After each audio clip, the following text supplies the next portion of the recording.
Bonsoir tout le monde, ici Monsieur Cacahuète et Ezoglut qui est à côté de moi. Aujourd'hui nous sommes dimanche 29 décembre 2019, il est 23h42.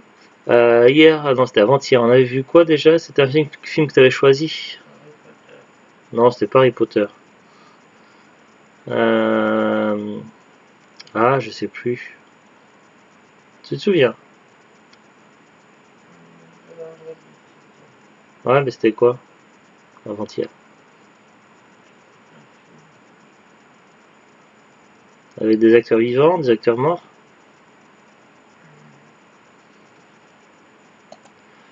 Je sais pas. Je vais regarder. Ah, c'était Robot. Ah, ce trou de mémoire violent. Je suis désolé. Donc ce soir, dans ce nouvel épisode de Parlons DVD, on va vous parler de Waterworld. Alors ça fait partie vraiment des classiques. Voilà, un film incontournable qu'on ne présente plus, mais qu'on va quand même présenter ce soir. Ah, qu'est-ce que je suis drôle aujourd'hui. Euh, donc voilà, avec Kevin Costner, un acteur, bon voilà, connu. Donc franchement, ce film-là fait partie des incontournables films d'aventure et autres, avec de l'action, tout ça. L'humour, pas tant que ça, mais un petit peu quand même. Mais voilà, c'est un film très frais, très aquatique, un film où ça se passe beaucoup sur l'eau, pratiquement que sur l'eau d'ailleurs. Et d'ailleurs, justement, ça tombe bien parce que j'adore les films où il y a de l'eau, et donc ça, c'est plutôt cool. Donc ça fait partie de mes films préférés, les films aquatiques où ça se passe, où l'action se passe au niveau de l'eau. Alors, ils nous disent, derrière l'horizon réside le secret d'un nouveau départ. Alors, avant de vous lire le synopsis, donc une petite anecdote. Donc, c'est un film que j'ai connu donc dans les années 90 au cinéma, mais pas au cinéma habituel. Il s'agissait de cinéma en plein air. Donc, je sais plus si ça se fait beaucoup encore de nos jours, mais à l'époque, quand j'étais ado dans les années 90, ça se faisait pas mal et j'habitais en Aquitaine et chaque ville des environs de Bordeaux avait organisé son propre cinéma en plein air avec un film différent. Donc le cinéma en plein air c'était gratuit, donc il suffisait juste d'y aller et de se poser. La plupart du Oui, pendant les vacances d'été, je crois. Et généralement, donc en général, on s'asseyait sur la pelouse, donc il y en avait qui amenaient leur propre chaise ou quoi. Donc du coup, avec mon père en été, on avait fait beaucoup de cinéma en plein air, on avait vu pas mal de films. Donc j'avais découvert par exemple Les Trois Frères et j'avais découvert donc Waterworld. Donc un film que j'avais adoré. Donc voilà, c'était pour la petite anecdote. Alors, donc c'est un film que j'ai vu plein de fois d'ailleurs, donc après, à chaque fois qu'il passait à la télé, donc je regardais à nouveau. Je vais vous lire le synopsis. Le monde s'est transformé en un immense océan. Je suis bloqué. Dans des embarcations délabrées ou dans des villes flottantes improvisées appelées les atolls. On lutte dans l'espoir de trouver un jour le dry land mythique. Alors, dry ça veut dire sec et land pays. Donc en gros une terre qui n'est pas sous l'eau quoi. Dick, Deacon, donc Dennis Hopper, le chef de la bande des pirates, attaque l'atoll où habitent la jeune Enola et Hélène, sa mère adoptive. Donc eux, ils font partie d'une bande, donc je sais plus comment ça s'appelle, j'ai un trou de mémoire la bande des... Pourtant on a vu le film tout à l'heure, mais je sais plus. Ces pirates, ils ont un nom. Alors, Mariner, il s'appelle Mariner. Jamais fait... Bah, il s'appelle Mariner d'après le synopsis. Le personnage, le héros. Bah si. Mais oui, à aucun moment il mentionne son nom dans le film, mais là ils disent mais Mariner, ou Mariné. Mais Mariné, Kevin Costner, un vagabond, découvre que la jeune Enola possède un trésor qui peut changer le destin de l'humanité. Alors je vais vérifier sur Wikipédia parce que le nom du personnage ça fait un peu chelou. Voilà, on va voir. Donc distribution. Kevin Costner, donc il marque Mariné, ou Mariner, je sais pas comment ça se prononce. Donc c'est assez bizarre. Donc en gros, déjà attention quand on met le film, donc le film ça fait partie des débuts de l'époque des DVD. À l'époque des débuts des DVD, souvent les films se lançaient tout seuls sans que l'on ait le temps de régler les menus, tout ça, de faire les choix des langues, tout ça. Donc le temps qu'on discute une minute ou deux avec Zoulut, le film s'était lancé. Donc il a fallu que je mette la touche menu, tout ça, et que je fasse la sélection. Donc on est en plus sur les menus assez vieillots, des très anciennes DVD, éditions DVD, avec des symboles pour symboliser chaque catégorie, tout ça. Donc c'est assez marrant de retrouver des DVD comme ça. Mais voilà, c'était vraiment les premières éditions DVD qui étaient beaucoup comme ça. Après, ils ont changé un petit peu la charte graphique, mais bon, c'était une charte graphique qui était vraiment pour tous les DVD au début. Euh, donc également, on a dû monter le son assez fort de la télécommande parce que la voix off qui expliquait un petit peu l'histoire au début, au moment où ça se lançait le film, on n'a pas entendu le début. Donc voilà, ça c'est pour les petits trucs. Donc après on a vu le film en VF. Autre dernier défaut qu'on a pu constater, donc un petit peu chiant, c'est lorsqu'il parle dans d'autres langues, donc parce qu'il y a plusieurs langues qui sont parlées dans le film, au lieu de sous-titrer en français, ça sous-titre en anglais. Donc super. Parce qu'il y a des DVD où le sous-titrage est intelligent, où quand tu mets la langue parlée audio VF, on te met, s'il y a des voix étrangères, on te met de base le sous-titrage VF, sauf que là ils l'ont mis en anglais. Donc c'est un peu dommage, mais bon ça va, il y a pas eu beaucoup de scènes où c'était parlé en d'autres langues. Sinon, qu'est-ce qu'on peut dire? Ben, franchement, le film, il n'a pas tant vieilli que ça. Il n'y a qu'une fois, une scène ou deux, où j'ai eu l'impression de voir un fond vert, en fait, où ça faisait vraiment bizarre. C'était lorsqu'ils étaient sous l'eau, en fait. Lorsqu'ils étaient sous l'eau, lorsque le personnage principal, donc, qui est mi-homme, mi-poisson, qui est considéré comme un mutant, donc, il montre donc à la femme ce qu'en fait parce que il y a une croyance en fait dans Waterworld où le premier jour c'était un cataclysme et puis enfin je sais plus quoi et puis sauf que non en fait il y a eu une civilisation avant donc ils montrent les immeubles tout ça qui sont sous l'eau tout sous l'océan et durant cette phase là on voit un effet assez bizarre contraste où on a où on voit quand même que les mouvements des personnages sont apposés sur un fond qui sont pas pour montrer qu'ils sont pas donc du coup on voit qu'ils sont vraiment pas dans l'eau donc ça fait un effet assez bizarre comme un vieil effet spéciaux en même temps c'est un film qui date des années 90 je vais regarder sous Wikipédia tout de suite de 95 donc voilà les effets spéciaux ils n'étaient pas encore au niveau de ce que l'on a maintenant donc on peut pardonner mais bon c'est vrai que c'est à ce moment là j'ai carrément voilà ça se voit quoi qu'il y a qu'un fond vert.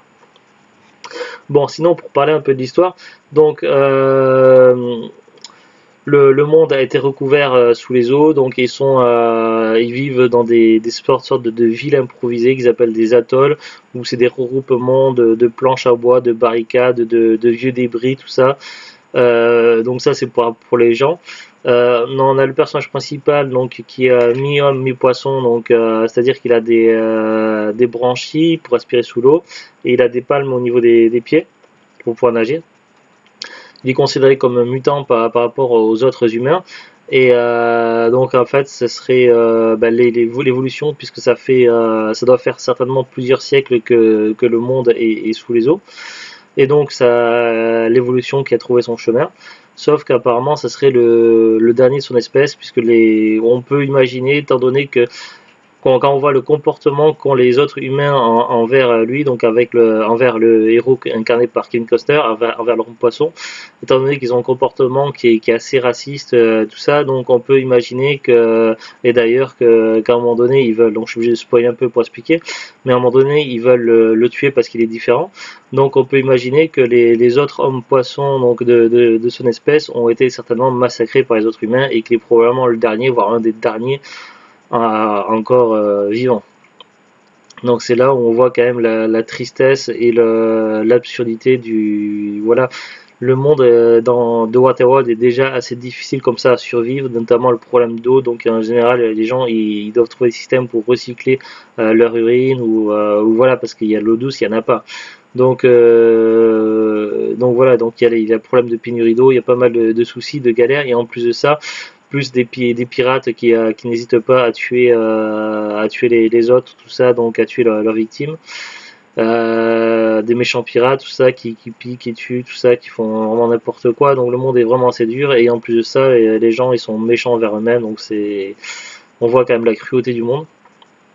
Et ils se demandent à un moment donné, il y a un passage un petit peu où des personnages se demandent qu'est-ce qui a pu se passer dans le passé pour qu'ils en arrivent là, que certainement on peut imaginer qu'il y a eu des catastrophes, peut-être des guerres nucléaires ou autres, et que finalement c'est la connerie humaine qui a créé le monde de Waterworld, donc sous les eaux. Donc on a d'un côté donc notre héros qui va rencontrer donc une femme et une petite fille. il va être amené à les côtoyer pendant un moment sur son bateau à lui. Donc je sais pas qu'on appelle son bateau, c'est un trimaran ou quelque chose comme ça, avec plusieurs voiles, donc assez léger mais avec une cale quand même, où il entasse ses trésors et donc on sait pas trop quel est son objectif à part survivre. Et il a l'air d'être très intéressé par la culture qui est au fond de l'océan, tout ça, et pour lui c'est vraiment très précieux. Donc il récupère de la terre, notamment de sous l'eau. Puisqu'avec ses branchies, avec sa capacité à respirer sous l'eau, il est l'une des rares personnes à pouvoir récupérer donc les ressources qui sont sous l'eau. Et justement, la terre se monnaie très cher, donc c'est la monnaie la plus valorisante pour troquer, puisqu'évidemment dans un monde comme le monde dans lequel ils vivent, les pièces de monnaie, tout ça, l'argent n'a plus aucune valeur. Même je pense qu'ils trouveraient de l'or, ça ne vaudrait rien du tout. C'est plus des choses rares comme la terre ou des plantes ou des choses comme ça qui se monnaient assez cher, et évidemment du matériau. Donc du coup il récupère des ressources, il fait du troc, il essaie de survivre, et à un moment donné donc il va rencontrer une femme et une petite fille qui a un mystérieux tatouage, et du coup il va les prendre à bord sous son aile, un petit peu malgré lui. Donc il va devoir apprendre à les côtoyer, lui qui vit habituellement en solitaire, donc ça va pas être la cohabitation va être compliquée. En plus de ça, il y a les pirates qui vont les poursuivre et qui vont pas arrêter de leur causer des problèmes.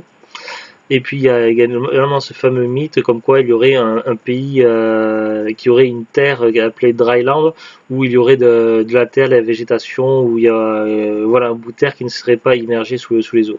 Donc il y a ce fameux mythe où tout le monde court après. Donc voilà un petit peu grosso modo l'histoire. Donc j'ai été obligé de spoiler un petit peu, mais bon voilà, j'ai essayé de pas trop spoiler, même si malgré tout on va dire que 90% des gens connaissent le film, parce que voilà, Waterworld c'est vraiment un classique des années 90. Non, moi j'avais jamais vu. Bizarrement, Zoulut n'avait jamais vu ce film, et pourtant il était passé plein de fois à la télé. Du coup, c'était une découverte pour Zoulut, et puis moi je le connaissais par cœur pour l'avoir vu plein de fois, mais franchement ça faisait facilement 10 ans que je l'avais pas vu, donc voilà, ça fait très plaisir de le revoir à nouveau. Et puis c'est un film pour moi qui est franchement indémodable, qu'on peut voir et revoir à l'infini. C'est ce genre de film, voilà. C'est vrai que le film fait quand même très années 90, de par le scénario, tout ça, avec les explosions, les méchants, il y a des méchants, il y a des gentils. Ça me rappelle beaucoup les anciens films de l'époque, de la grande époque, Sylvester Stallone et Arnold Schwarzenegger. Mais c'est pas grave, puisque c'est un petit peu mon époque également, les années 80-90. Donc voilà, ça me dérange pas du tout. Pour moi, le film, je peux le revoir plein de fois. Après, pour la jeune génération, je sais pas si le film passerait très bien maintenant, mais bon, voilà, en tout cas, je trouve qu'il a pas si vieilli que ça. Et les films comme ça qui se passent pratiquement entièrement sur l'eau, et qui parlent de où le monde est complètement sur les eaux, tout ça, ce genre de film-là est très très rare. Donc pour moi, c'est vraiment une petite perle à avoir dans sa collection, un incontournable que je compte garder précieusement.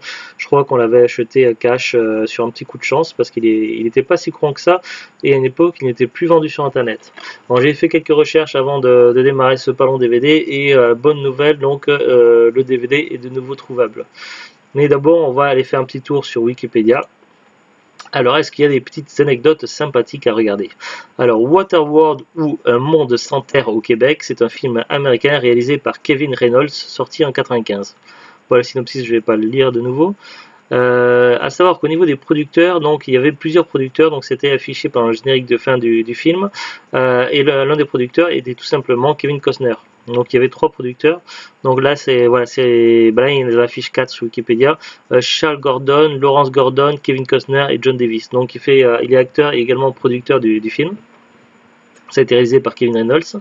Aussi, chose rare, c'est que le parent générique de fin, on le voit plus beaucoup, mais ça se faisait beaucoup dans les années 90, c'est qu'au lieu d'avoir un fond noir et du texte, on a comme dans la continuité, on continue à voir le paysage pendant qu'ils nous mettent le générique de fin, et je trouve ça plutôt cool, donc c'est plutôt une remarque intéressante pour moi. Donc le film sorti aux États-Unis le 28 juillet 1995, en France le 25 octobre 1995. Il le classe d'après Wikipédia action, science-fiction, post-apocalyptique. Ouais, moi j'aurais dit plus aventure et post-apocalyptique. Parce que science-fiction, oui, si on veut, mais bon. Action, évidemment, il y a de l'action aussi. Après, au niveau du casting, donc on a Kevin Costner dans le rôle de marineur, ou mariné. Jane Tripplehorn qui joue Hélène. Dennis Hopper qui joue le diacre, donc le chef des méchants pirates. Tina Majorino qui joue Enola, Michael Jeter qui joue Gregor, Gerard Murphy qui joue Nor, R.D. Cole qui joue Enforcer, Kim Coates qui joue Le Vagabond qui est Chanson Papier, Zek Mokwai qui joue Priam, Sab Shimono qui joue un ancien, Chen Jirafi qui joue Le Vagabond qui indique la route de l'atoll, Jack Black, donc acteur qui est maintenant connu, mais à l'époque ça devait être certainement un de ses premiers rôles, qui jouait le pilote d'avion, Jack Keller qui joue le banquier, et Lee Aramber qui joue Jang.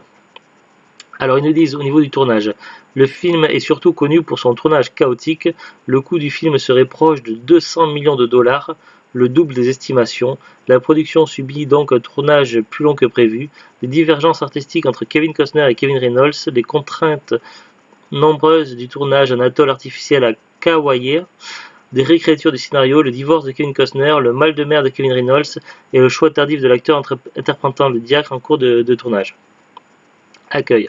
Avec son budget de 175 millions de dollars, ce film disposait d'un des plus gros budgets du cinéma à sa sortie, mais les recettes d'exploitation, quoique décevantes, permirent au film de rentrer dans ses frais. On compta aussi sur les marchés étrangers, l'exploitation vidéo et le merchandising, ce qu'on rapprocha est le destin de Last Action Hero sorti 2 ans plus tôt. Le film est ainsi surnommé dans le milieu Fishtar et Kevin's Gate, faisant respectivement référence au fiasco Ishtar et la porte du paradis. La critique apprécie peu le film, lui reprochant de reprendre les mêmes enjeux que Mad Max. Oui, c'est vrai que les méchants pirates, tout ça, et les batailles, tout ça, fait vraiment penser du Mad Max. Je parle au Mad Max d'époque, les 3 anciens, je parle pas au Mad Max récent. À noter, le trimaran de Kevin Costner est une réplique du Pierre Ier de Florence Artaud. Pour le film, 2 bateaux furent réalisés. Le contrat entre le chantier naval et la société de production Gassner Associates indique un délai de 6 mois et demi. Afin de respecter ses engagements, le chantier dut mettre en place un planning précis pour fabriquer les différents éléments du bateau, coque, mât, voile et accastillage, et organiser le transport jusqu'à Hawaï, lieu du tournage.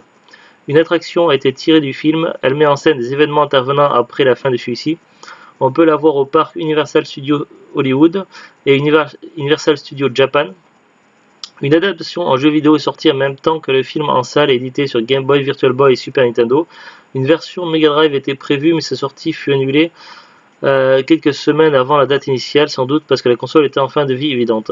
Le joueur du grenier, il avait fait une vidéo sur le jeu vidéo, donc je pense que ça devait être la version Super Nintendo, je m'en souviens plus, ça fait un moment, mais je me souviens plus exactement, mais le jeu apparemment avait été assez galère à jouer, le genre de jeu à éviter, en tout cas en jeu vidéo. Dans le mode mercenary de Resident Evil 4, une carte est nommée Waterworld et très clairement inspirée des atolls artificiels présentes dans le film. On y débloque par ailleurs le personnage d'Albert Wesker si l'on dépasse les 30 000 points. Le premier choix pour incarner Enola était Anna Paquin, tandis que Gina Hackman, Gary Busey, James Caan, Laurence Fishburne, John Malkovich et Gary Oldman devaient incarner le diacre, et même Samuel L. Jackson a refusé le rôle pour tourner une journée d'enfer. Voilà, c'est tout pour les anecdotes. Alors si on cherche le DVD, donc je suppose que le DVD doit être trouvable d'occasion, à droite, à gauche. Neuf, peut-être pas si évident de trouver que ça en magasin, mais peut-être sur un coup de chance, à cash ou en brocante. Après, je sais pas quel prix. Par contre, si vous allez sur Amazon, voilà, vous pouvez le trouver expédié et vendu par Amazon à 8,19 €, ce qui est un prix relativement correct, je trouve. Bon, après, c'est vrai que moi, je mets rarement plus de 5 € dans un DVD, mais bon, 8,19 €, sachant que c'est un bon classique, je trouve ce prix correct. Après, il est toujours possible d'essayer de le trouver moins cher d'occasion. Après, il faut voir sur différents sites internet aussi également, eBay peut-être, Rakuten, je sais pas, ou les magasins cash, à voir. C'est tout ce que j'ai à dire. Donc moi, ça fait partie de mes films, voilà, mes films préférés. Donc pour moi, c'est un classique. Allez, sur ce, donc je vous dis une très bonne soirée, une bonne fin de soirée, puisqu'il est déjà minuit et 1 seconde. Je vous dis à très bientôt et au revoir. Au revoir.